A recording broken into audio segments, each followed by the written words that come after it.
नाशिक रायगड चौकात गढूळ अळीयुक्त पाणी पुरवठा, नागरिक संतप्त, आंदोलनाचा इशारा। नाशिकमधील रायगड चौक परिसरातील शिवनेरी गार्डन भागात गेल्या काही दिवसापासून गढूळ, दुर्गंधीयुक्त व अळीयुक्त पाणी पुरवठा होत असल्याने नागरिकांच्या आरोग्याचा प्रश्न गंभीर बनला आहे। नळातून येणाऱ्या पाण्यात थेट अळ्या आढळून आल्या असल्याने परिसरात भीती आणि संतापाचे वातावरण निर्माण झाले आहे।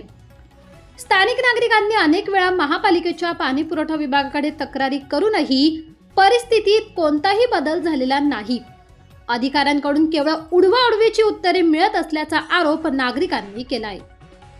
विशेषतः महिलांना पिण्याच्या पाण्यासाठी मोठा त्रास सहन करावा लागत असून पाणी 3-4 वेळा गाळूनही ते पिवळसर व दुर्गंधीयुक्तच राहत असल्याचे नागरिकांचे म्हणणे आहे।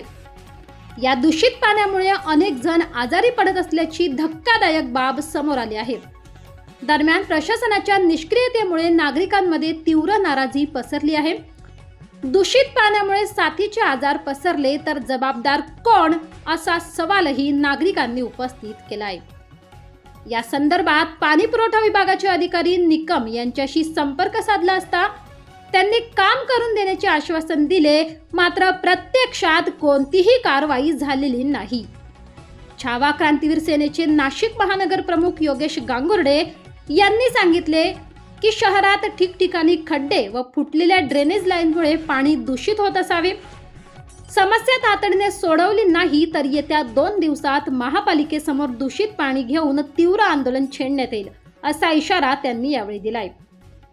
सिडको परिसरातही गेल्या काही महिन्यांपासून कमी दाबाने पाणी येणे, गढूळ पाणी पुरवठा व पाणी टंचाई अशा समस्यांनी नागरिक हैराण झाले आहेत।